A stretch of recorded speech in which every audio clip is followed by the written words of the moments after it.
Good evening friends, welcome to my channel. Today we are going to discuss about muscles of the arm. The bigger muscles they are present here in this part. Arm is located between the shoulder joint and the elbow joint. The bulky muscles which are present in this, now we are going to discuss about it. In this picture, we have reflected the deltoid muscle, pectoralis major and the pectoralis minor. Now we can see the muscles clearly. The first and foremost muscle which we are going to see is coracobrachialis. It is arising from the coracoid process of scapula and getting inserted to the anteromedial surface of shaft of humerus, and it is supplied by musculocutaneous nerve. Next muscle is biceps brachii. As name itself it is saying, it is having two heads.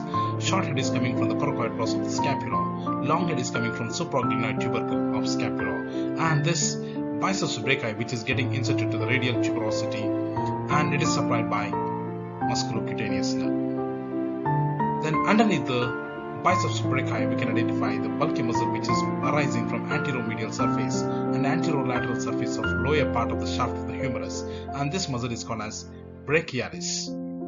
This is brachialis which is extending down and it is getting inserted to the ulnar tuberosity, and it is supplied by two nerves. Medial half is supplied by musculocutaneous nerve and lateral half is supplied by radial nerve. Now the lower part of the humerus, anterior view, medial condyle and lateral condyle. Medial condyle which is giving origin to the common flexor origin. This is called as common flexor tendon.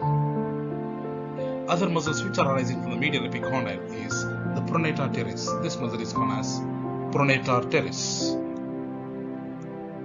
And then lateral epicondyle, coming to the lateral epicondyle anterior part, which is giving origin to the supinator muscle. Then behind our posterior view of the elbow, which we can identify a triangular shaped muscle called as anconeus. This is called as anconeus. This anconeus is supplied by radial nerve. So the muscles which are present in the lower half, the nerve supply which I am going to explain in the next class. Then posterior part of the shaft of the humerus, which is giving insertion to other muscles called as triceps brachii. Triceps brachii, which is arising from, it is having three heads. The long head is coming from infraglenoid tubercle of scapula, and then it is having two heads, lateral head and the medial head.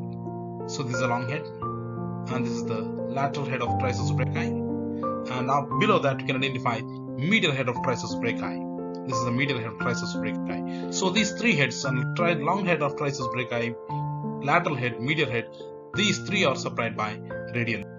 So this triceps is getting inserted to the olecranon process of the ulna.